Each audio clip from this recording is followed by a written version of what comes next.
Have you ever stood in your garden and thought, I should be further along than this? Maybe the borders don't look quite how you imagined them. Maybe the planting plan isn't complete. Maybe you've seen somebody else's garden and suddenly yours feels behind.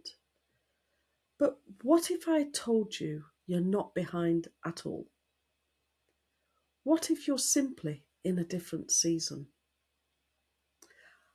I help women who garden grow clarity and confidence in their gardens and in themselves.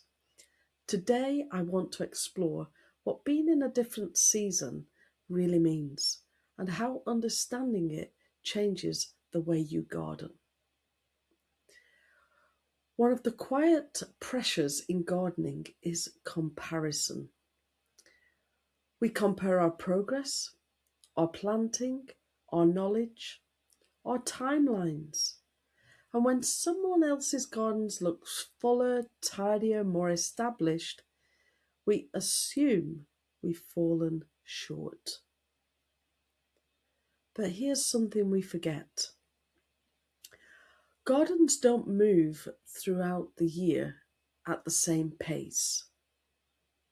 One border may be full of flower, another one is just breaking through the soil, a third may be resting completely. They're not failing, they're simply in a different season. A season is not a ranking system.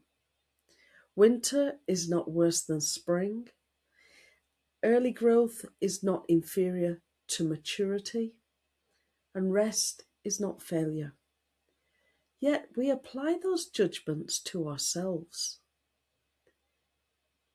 If your garden is newly planted, recently redesigned, recovering from neglect, or simply slower to develop, it doesn't mean to say that we're behind. It means we're at different stages of development, and development cannot be rushed without consequence.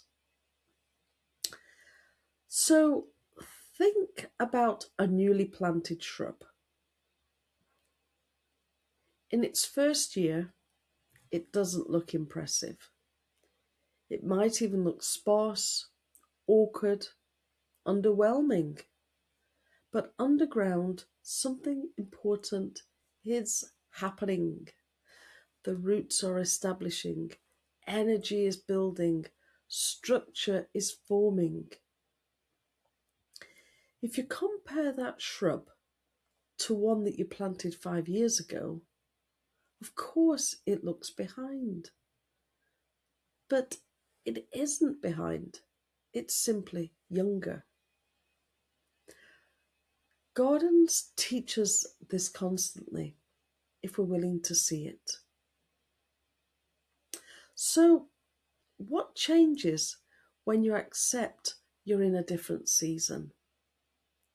First, you stop forcing. You don't overplant to catch up. You don't over prune to create instant shape. And you don't rush decisions just to feel productive. Secondly, you observe differently. You start asking questions like, what stage is this area in? Is this space establishing? Is this part resting? And is this part ready for growth? And then third, you give yourself permission. Permission to learn gradually, improve steadily, and build confidence over time. Because gardening is cumulative, it compounds quietly. And this isn't only about plants. We move through seasons internally too. There are times when you're experimenting, there's times when you're building skills, and there's times when you're consolidating, and there's also times when you're resting.